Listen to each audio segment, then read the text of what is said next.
मिकाइल जिस जहनी बीमारी से गुजर रहे हैं वो उनको इसीलिए क्योंकि सारी जवानी और सारा बचपन उन्होंने यही तशद्दुद बर्दाश्त किया है और मेरी पूरी हमदर्दी है उनके साथ। लेकिन इसका हरगिज ये मतलब नहीं है कि इस हमदर्दी के चक्कर में मैं अपनी बाकी की जिंदगी बर्बाद कर दूं। मैं ऐसा नहीं कर सकती। मैं ये बात वापस दोहराना चाहूंगी that he needs supervision, proper medical supervision, क्योंकि सिर्फ ये दूसरों के लिए नहीं अपने लिए भी बहुत खतरनाक साबित हो सकते हैं। इस बात की मुझे बहुत खुशी है कि मिकाइल और मेरी कोई औलाद नहीं है, और अगर होती भी तो इसी तरह बढ़ जाती।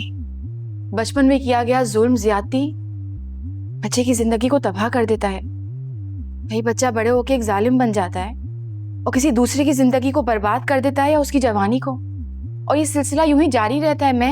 मैं ना ही इस सिलसिले का हिस्सा बनना चाहती हूँ और इसको खत्म करना चाहती हूँ। वेरी गुड, बहुत अच्छी दलीलें दी आपने।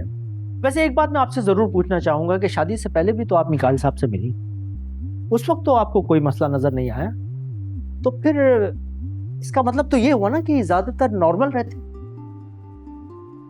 मिकाइल की बीमारी की नौयत जानने के लिए उनके साथ रहना जरूरी है।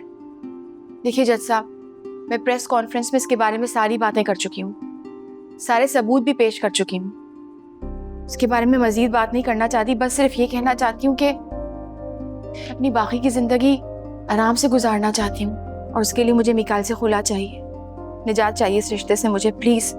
हैरत है मुझे कि आप मिकाइल साहब के हक में इतनी हमदर्दियां जताती हैं और अब उनसे अलग होने की बात कर रही हैं। बीवियां तो हर हाल में शौहरों का साथ देती हैं, ये किस तरह का साथ निभा रही हैं आप? कौन से साथ की बात कर रहे हैं?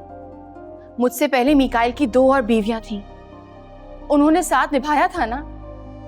एक का पूरा जिस्म जला दिया गया और दूसरी ने तो अपनी जान ही गंवा दी।